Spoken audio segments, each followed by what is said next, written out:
because your tagline is actually innovation at work. Thank you. So yes, Wouter van Wersch, I'm the president and the CEO for GE in ASEAN.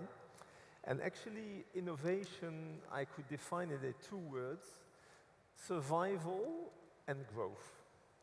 So what do I mean? Any company, whatever size, small, medium, big, needs to constantly remain focused on trying to find how to better improve its current operations, products, but also to look at what's going to come up in the future and get ready to get this. People that stay and think that they have achieved a great company, great products, and don't look at what's the next thing to come up, they are doomed to disappear. So at GE, we've been recently named 124 years old startup by Bloomberg, and I think that's a very good definition. Inside GE, we really see innovation as a key driver of how we are going to continue to grow for the future. So, it all started with inventing the light bulb, Thomas Edison, who was at the start of the company.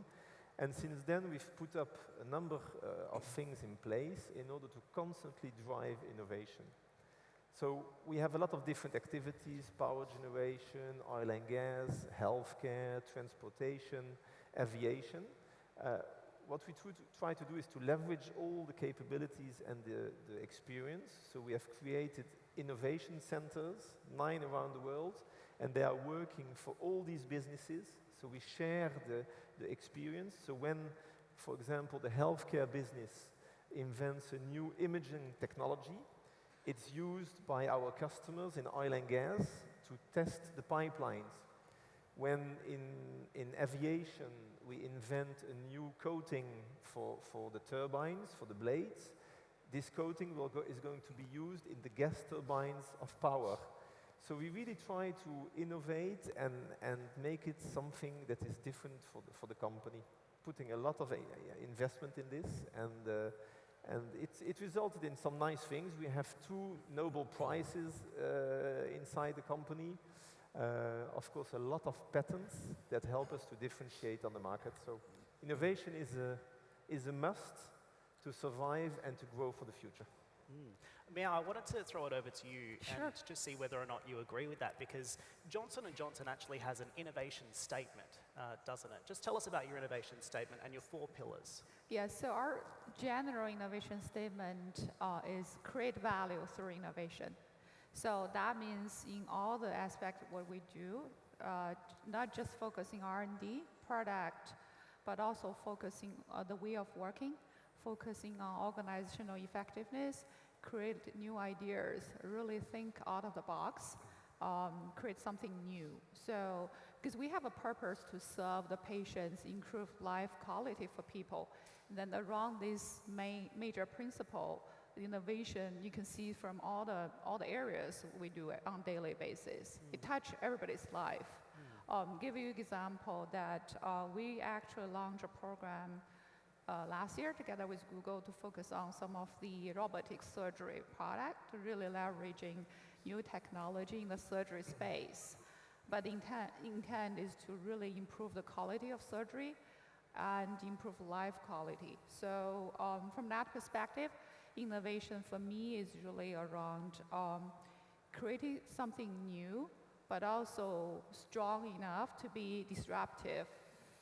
To your product, to be disruptive to your business model, to be disruptive to the way you operate on a daily basis. Just quickly, a show of hands, does anyone else have an innovation statement within their business, and do we think it's actually necessary to define innovation as an organization and have that set down on paper? No one else has a statement? I guess nowadays, if you look at all the industry, innovation is the only way you survive. So if you don't innovate, you're gonna die. So rather than having a statement of an organization, it is just embedded into probably your daily life. And I'm saying this not just focusing on the private sector, but I do see a lot of innovation going on in the public sector, everywhere in this world. We'll touch on the public sector in a minute, because that is also a really interesting talking point. But Vivek, might throw it over to you and maybe just get you to explain to us your definition of innovation. Yeah, for us at Nestle, it's what we would call the innovation sweet spot. It's really where three things come together. One is there a consumer preference? Is there a consumer need, building on what they currently have? Two is it technically possible? This is where our focus of R&D is. Three is, if we innovate, will we make money? Is it going to be commercially viable? So it's really where these three things come together is what we would call the innovation sweet spot. To introduce myself, I'm coming from the corporate team in R&D, which is working what other companies have made famous as open innovation. We don't really use this term, but it's innovation through partnerships. So we deal with large suppliers, equally large multinationals. We deal with the world of academia. Also, we build public-private partnerships for innovation. And we do also working in terms of in-licensing technologies from smaller startups, which could be of interest, which would complement what our internal R&D teams do. So we are a small team headquartered back in the headquarters in Switzerland. And I'm located here in Singapore, and here I have really built this partnership with A*STAR, with the Government of Singapore's Agency for Science, Technology and Research. It's a recent development, and it's been in the news last 2 years. So for us, to come back to innovation, it's really about driving R&D internally, which can support all the businesses, different businesses of Nestle, their innovation and renovation pipelines, but also looking continuously at external sources of innovation. That's a function. Lim Kansong, over to you. Clearly, from my understanding, Oracle is really being enabled by technology, clearly. How do you define innovation? And also, maybe just give us some color on how the cloud is changing your business and the definition of innovation. Yeah, if you look at innovation, critical to me, or critical to the company is in terms of customer needs, right? Is there a need that we have not met, right? Is there a need that is not clearly articulated, right? So how best do we meet that need, right? If it is a requirement from the existing customer base, most of the time we're able to capture that through our sustaining innovation. But we have also a very strong M&A machinery out there that scan the market and look at in terms of the gaps in our portfolio and being able to go proactively out there and acquire them, right? So that they become part of our innovation to accelerate the innovation within the company. Okay, so what we have now is 5 different definitions of innovation. So what I wanted to do now is just open up the conversation and see how you're all innovating from within your own businesses. So who can share with us an example of successful innovation, or perhaps an example of failed innovation, which would be even better? Was there a moment where you or one of your staff has had a breakthrough idea that changed a product or a supply chain or a management process, and how did that idea come to be? Eric, I'd like to start with you on this, because the winds of change really blew on Kodak, of course, and the business model was disrupted by changing technology and those pesky millennials like me. But now, the business that you're responsible for, the startup, is being enabled by new technology, and it's chasing those millennials. So how are you innovating, and how does your organization avoid making the same mistakes of the past? So I'm running the software business for Kodak globally, and I was asked by our CEO about a year ago to find something new for Kodak. And everybody knows Kodak, everybody knows that Kodak is well known in the world of photography. And what we decided to do is to set up a separate organization to actually look at solutions for innovation at Kodak. We look at the roots of the company first, and we look at what the values of the Kodak company were, where our strengths were. And from there, we decided to look at new technologies, new markets, and whether there was a way to bring these new technologies and new markets into the original world of Kodak. And we launched in March this year in Singapore a new startup called KodakIT. KodakIT is a platform that connects photographers to businesses or consumers. So if you, as a consumer, have a birthday party next Saturday, you just get on the app and find a photographer for your birthday party. If you're a business, whether it's an e-commerce platform, hotel chain, or some organizations needing a lot of pictures, then you can actually find photographers very quickly. So what we did is we really came back to our world of photography, but adopted new technologies to disrupt a market that was already existing. How's it going so far? It's doing pretty well. We're very happy with the traction, especially on the B2B side. So, when we launched the platform, we thought that it would be mostly, at the beginning at least, a B2C business. We have about 3,000 people who already downloaded the app. But what we realized is that there is actually a massive need for quality photography at a good price for businesses, not only in Singapore, but Southeast Asia and around the world. So we're very pleased with the traction in some verticals, as I mentioned, like e-commerce, hospitality, and travel. And I think we have a good startup here. So you and I were speaking before, and I think this is interesting because you actually work across both groups. There's the Kodak and the startup as well. How has your definition of innovation changed, given your experience with the new business and the old business as well? So it's, I have two jobs. So during the day I do the startup, and at night I do the conference calls with the US. It's a couple of things. One, it's very different. It's a different world, so you need to adjust all the time. The world of the startup is obviously much faster than the world of a large organization. The beauty of it is you can leverage from the organization that already exists to accelerate the development of your startup, but you really need to go from one to another all the time.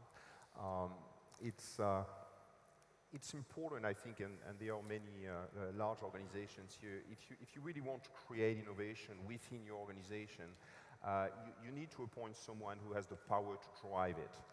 You will feel a lot of resistance, especially if you have an old organization. So you need someone who has the power to make it happen, and someone who can just switch from one to another very easily. Wouter, over to you. I think I read just yesterday that GE had software sales of something like $5 billion last year. So clearly, I think that the market perception of GE as a business is changing. And you're transitioning as well. It's a business that takes on the tougher of challenges, and you're transitioning to a digital industrial business. Tell us a bit about that transition. Okay, it's a nice one. So GE is going through big transformation. As I mentioned, we have millions of equipment, heavy iron equipment all around the world. All this equipment is generating more and more data. We have sensors, we have thousands of sensors on a turbine or on a locomotive. Up to today, the usage that was made of this was very limited. So now we've had the consumer internet. Now we're really moving into the industrial internet, the Internet of Things, the Internet of Big Things. And we have totally modified the way the company is operating. We have launched GE Digital, which is actually a sort of a startup inside the company, putting together all the experience and all the knowledge that we have in the traditional business. And we have developed a platform, a little bit like on the iPhone, iOS, which will be a platform that all our customers will be using. This platform will gather all the information, analyze it, and help our customers to be more productive and to improve the performance of their assets. So this is clearly the vision. We want to become a digital industrial. We are a digital industrial company today. And I think that's, in terms of innovation, it's big, because you need to change the mindset of the people. They've been working in certain ways. Here we really need to totally change the approach to the market, but also internally. And the first results are extremely successful. So we really need to constantly reinvent. Even a big company like GE, you should never rest, always continue to push for more and changes. Where have you failed to innovate? Sorry? Where have you failed to innovate? Wow, we failed a lot of times, huh? But I don't know what the percentage is. To innovate, you need to take risks. And clearly, you will try 10 times. Maybe you will fail 5 times, but 5 times you will be successful. What we try to do, we try to look at very innovative things, but also more simple, down to earth. I'll give you an example for ASEAN specifically. So we are active in healthcare, and in many of the countries in ASEAN, not in Singapore, but there are remote areas, and we've noticed that there's a lot of issues on the maternity, the pregnancy, and the way people that don't have direct access to hospitals can maintain the health of their future born babies. So we've developed a portable scanner specifically for this market that is easy to bring to remote areas. It can be connected to a mobile phone. The data can be sent to central hospitals. And this has a huge, it sounds like a simple innovation, but it's an innovation which has a huge impact on the population and on the health of people. So you know, you have the very long-term, big innovations, but you also have the shorter-term successes to book. And I think this is an interesting one. Miao, I wanted to get your take on this as well, because Johnson & Johnson has been around for 125 years as well. Do you think it's known in the marketplace as an innovative business? And do you have an example for us where you might have succeeded or you might have failed to innovate?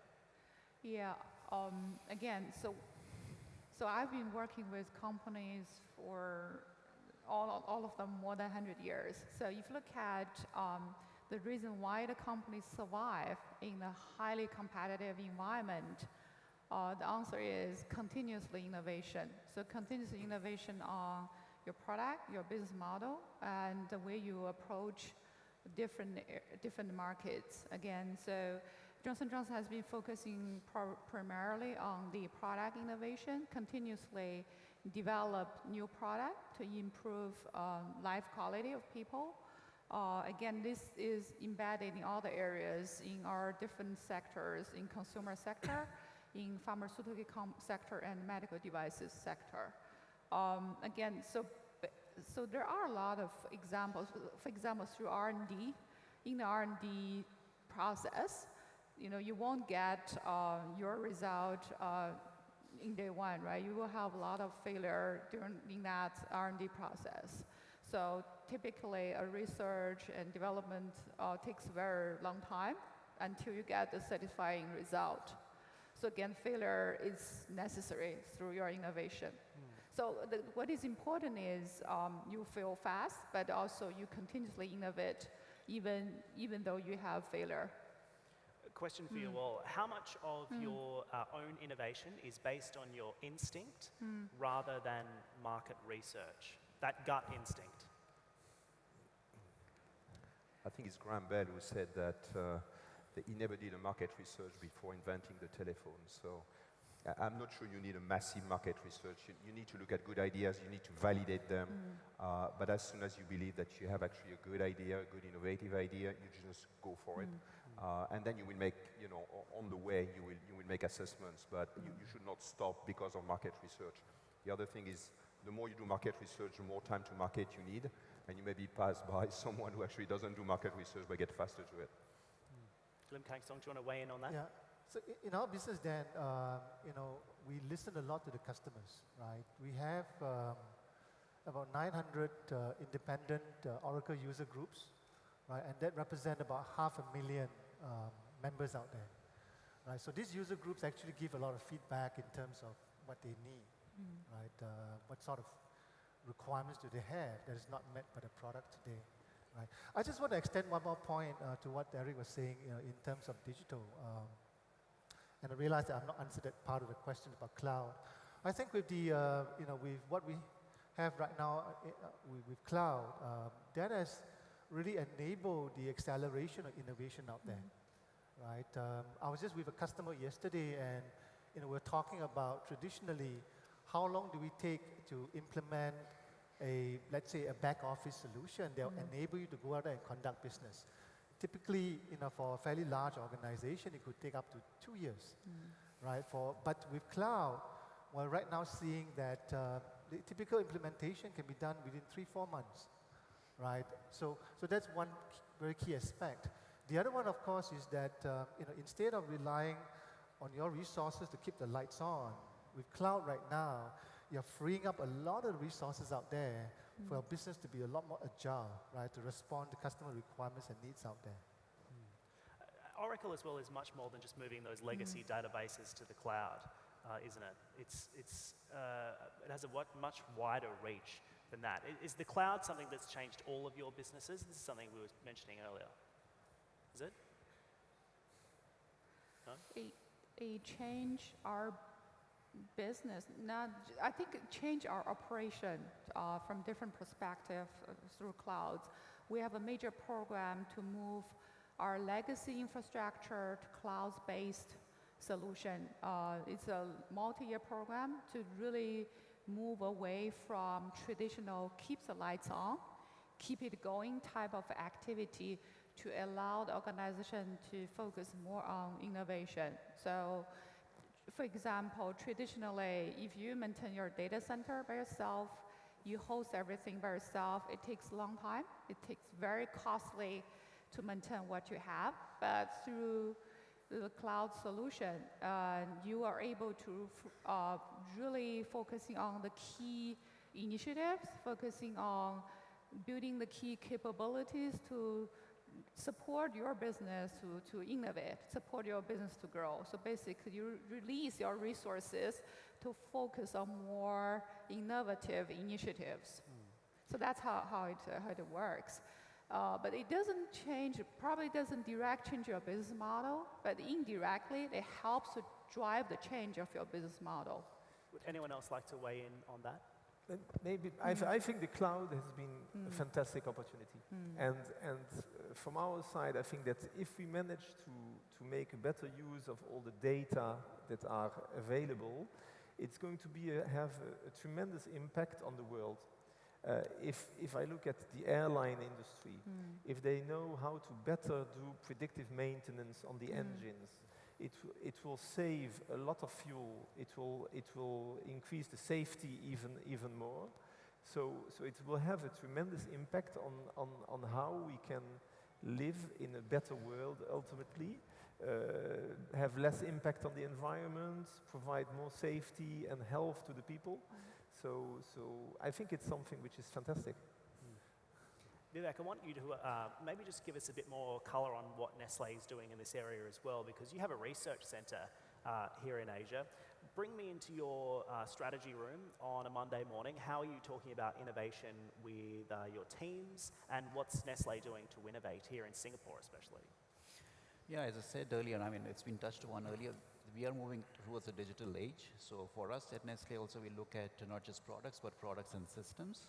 A good example, which is kind of well known now, is that we invented the instant coffee market 8 years back with Nescafe, and today we have just a parallel business, Nespresso, which is portion coffee in a capsule in a machine for a single use, and completely different price point, completely different coffee experience, but it's also a $3 billion business today.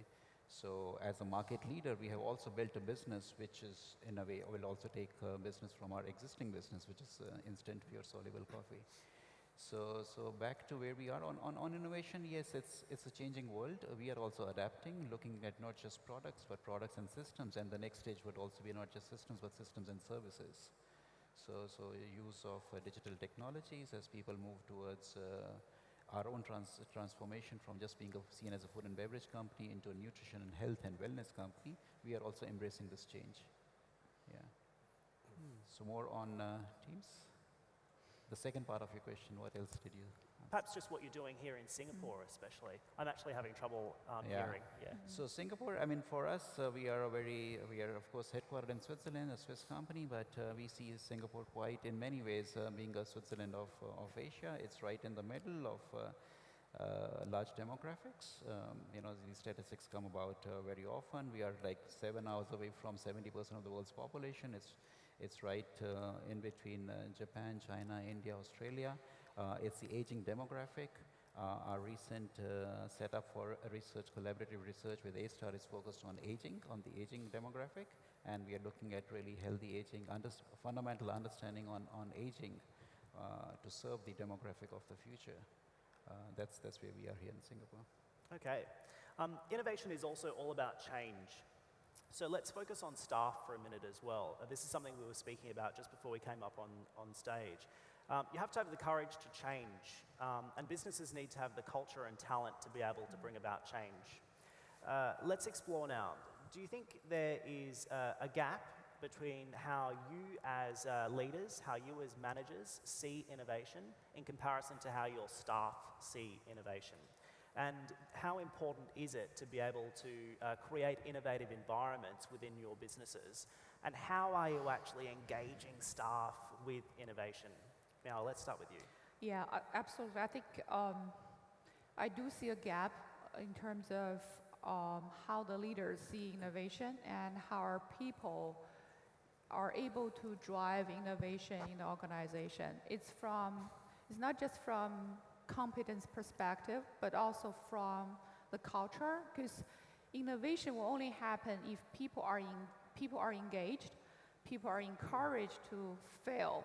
If in a conservative culture, people are scared of failure, that's not innovation. You will see a lot of activities or thoughts around keeps the lights on, but rather than think out of the box, being bold. So I do think from a leadership perspective, create that culture is super important. The second piece is around competence, how people are able to think out of the box. I think there are a few things very important. One is really understanding of the customer need. What is important? Who is your customer? What is important? What is the unmet need of your customer? And then how we innovate around that need. Secondly is really being able to drive or execute innovation ideas in the organization to really get ideas turned into reality. So I do think there is a gap, but it's depending on the leadership, how you drive that innovation and encourage people in the organization. So let's open it up. How do we do that exactly? Lim Kan Song, do you want to weigh in there as well? How do you get the strategy right? So I think then I want to handle the question a bit differently.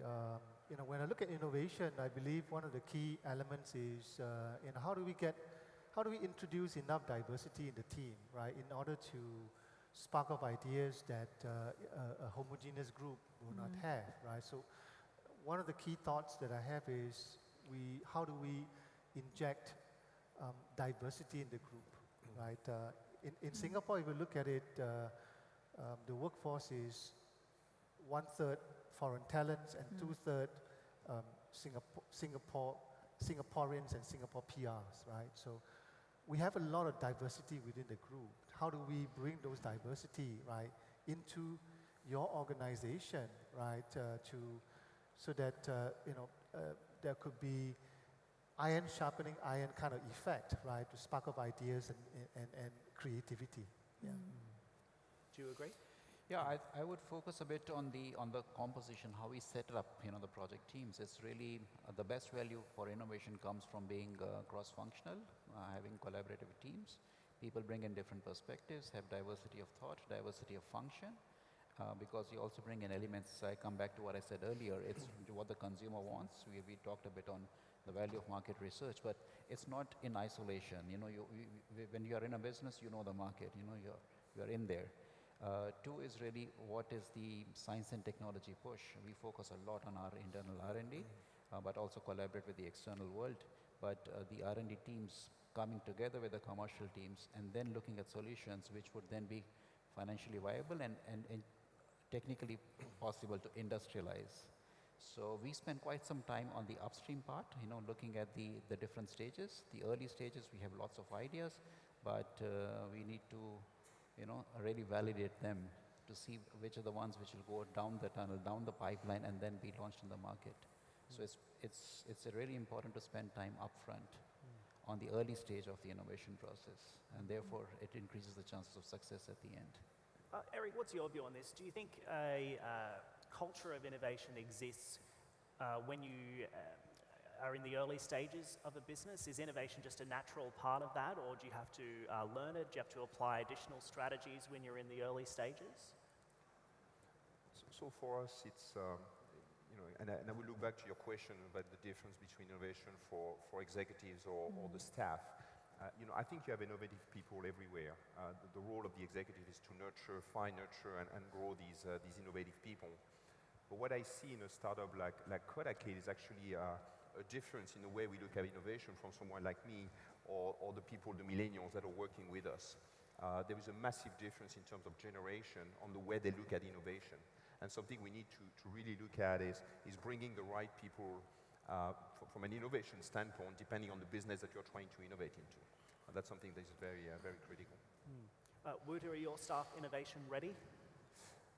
Yes, I think that what you need to do as leaders, I think you need to create the right environment. You need to make sure that your employees are really, they trust and that they feel really free to come up with new ideas. I've seen that very often in a big company, everybody has ideas. Even somebody who's doing accounting has ideas how to improve the daily work. But if you don't get it out of the employees, if they are too scared or they don't have the right tools to speak up, then this will stay somewhere and it will not be used. So I think this creating the environment, leading by example, we have to show that we ourselves are ready to challenge the existing, that we can come up with innovative, that we are ready to change. I think that's the key. Another example from ASEAN, we had recently 2 engineers in Indonesia sitting somewhere in a factory who came up with a new innovative idea. They had developed, the 2 of them, a new bracket. This is a sort of a component that fixes the engine to the wing of an airplane. So important piece, because it should not break, it should be strong, and it should be light. So they came up with a new design, a new product, which was 83% lighter, so that's a big impact on the consumption of the plane. This is now a standard product for GE, and it has been invented by 2 people. We didn't ask them, but they came with this idea. They were not scared to talk about it to the management, and now it's on all the new airplanes it will be used. So really creating this environment is a key. And looking outside, stay open. I was discussing with our friend from Kodak. I'm very interested to see what they do, because there's a lot of things that I can learn from setting up this new startup now and vice versa. So really keeping your network and looking what's happening outside is key. All right, we only have a few minutes left, so what I would like to do is maybe just take some questions from the audience. And with 13 votes, the number 1 question that our audience would like you to ask is this. How do you see Singapore's IHLs, that's polys and universities, contributing to your innovation and corporate growth here in Singapore? And how can they do better for your company? Would anyone like to take on that question? I've got a very practical example about the universities. I was contacted by a professor who had a group of students who were going to do their final degree, and they looked for a theme to do their final presentation. So I gave them the theme, what are the challenges for a company like GE to become a digital industrial company? So how can we, as a heavy company, get millennials to be interested to join? I can tell you, the students made a report, and I've shared it with the headquarters. They said, did McKinsey do this? Or which consulting firm? The skills and the capabilities in Singapore are tremendous. And I think we really need to make sure that companies also get much more involved and that we get much more interaction with them. Because first of all, it's good for the students to know what is happening out there in the real world. But I think that for us, it's a great learning experience, and they have great ideas. So I was really very impressed. And not only myself, headquarters in the US also. I like this question because it plays into that build-in or bolt-on idea of innovation? Does anyone else want to have a go of maybe answering that question for Johan? Probably the other area is really from a talent pipeline perspective.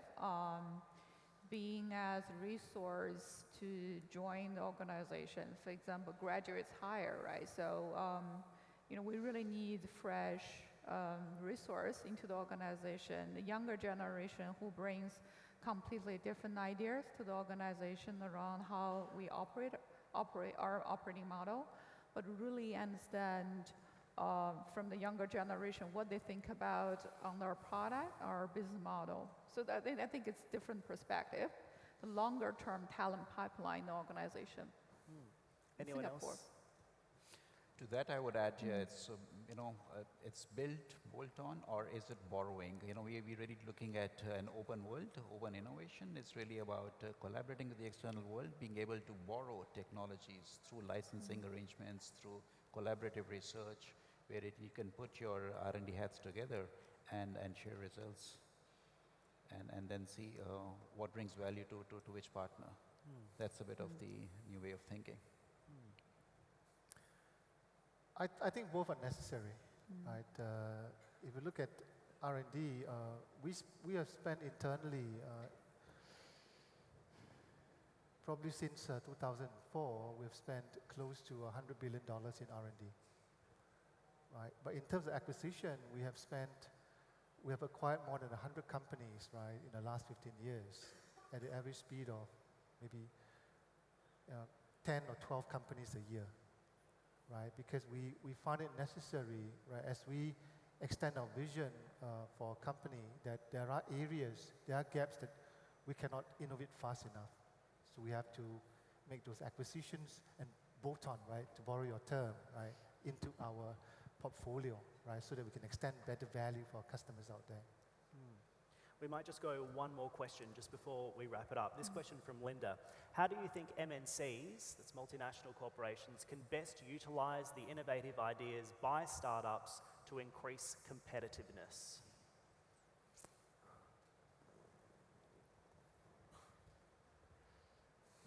Any answers? I think it's building the links. I come back to this digital industrial strategy. Our strategy will only be successful if we manage to get the developers, because everybody will be able to develop applications on our system. If we don't have the links with them, if they don't see an interest of participating to this ecosystem, it will be a failure. So really, I think there are a lot of ways to get them involved, building the bridges with them, trying to get them on board quickly. And in the end, make them part of the success of this whole story. So this is what we're trying to do, and these kind of events are fantastic for this. Okay. Well, I think that does wrap up the panel. Thank you so much for everyone for participating and listening in. We really do appreciate it. And thank you so much to you all for sharing your thoughts and sharing your time with us today. And we'll pass it back over to the conference organisers. But thank you so much. Thanks. Thank you. Thank you.